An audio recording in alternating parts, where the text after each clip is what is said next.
Selam aleikum, si të gjejmë motiv për të qenë më afër fesë në rini? Aleikum selam rahmetullahi barakatuh. Kjo është pyetje më e rëndësishme për arsye se rinia është koha më e rëndësishme e një djaloshi ose një vajze që mundet me deviju. Devimet në rini janë shumë të rrezikshme, sidomos në kohën e adoleshencës.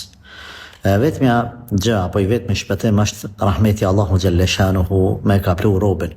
Por ti duhet të jesh i sinqert me Zotin xhelle shanuhu. Asnjë veprim mos me marr me nguti, me eufori, me shku me u konsultu me njerëzit më të mençur, sidomos me hoxhallart. Pastaj shtoje leximin.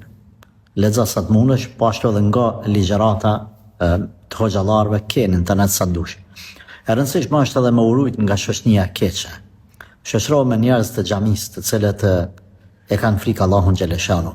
Nëse arrin mi shpëtu shokëve të këqij në rini, edhe me u shoqëru me një shoqëni të mirë që e kanë frikë Allahun, që rrinë me ty në xhami, shkojnë bashkë në xhami, flasin fjalë të Zotit edhe të pejgamberit sallallahu alaihi wasallam, kjo është kulmi ose ajo gjëja më e rëndësishme që ti më kon stabil në fe.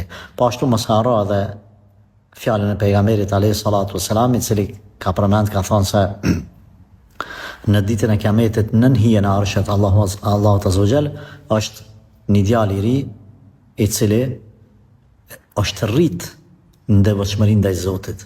Është rrit. Pra, një i ri i cili vjen në xhami, përpara unë kam dëgjuar pleq të thonë namazi i triut është ban dritë.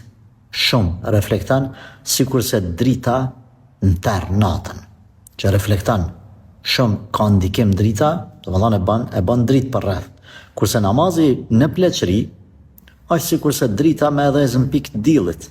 Domethënë nuk bën shumë dritë për arsye se ai plaku s'ka më ku me shku edhe shkon në xhami. A është kjo nënçmim edhe humbje motivit për plakun? Jo, nuk është. Po kjo është motiv për triun. Se njëri i cili jetën e ka përpara, mashtrimet përpara, shejtani e ndikon, shoqënia keqe, rrethi i keq, ka ëndra, ambicie të rrejshme shpesh, edhe prap i te i kalon, i thën, i mund të gjitha këto dhe vjen në xhami mu fal, padyshim që namazi i tij është më i vlefshëm, më i rëndësishëm se sa i një plakut.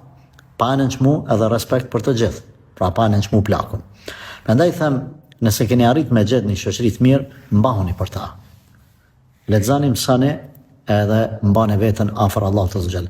Jeta është interesante, shumë e shkurtë, edhe ata që kanë kaluar nin siç jam unë, e dinë çka do të thonë nëse arrin me qëndru stabil në këtë kohë ose në këtë moshë.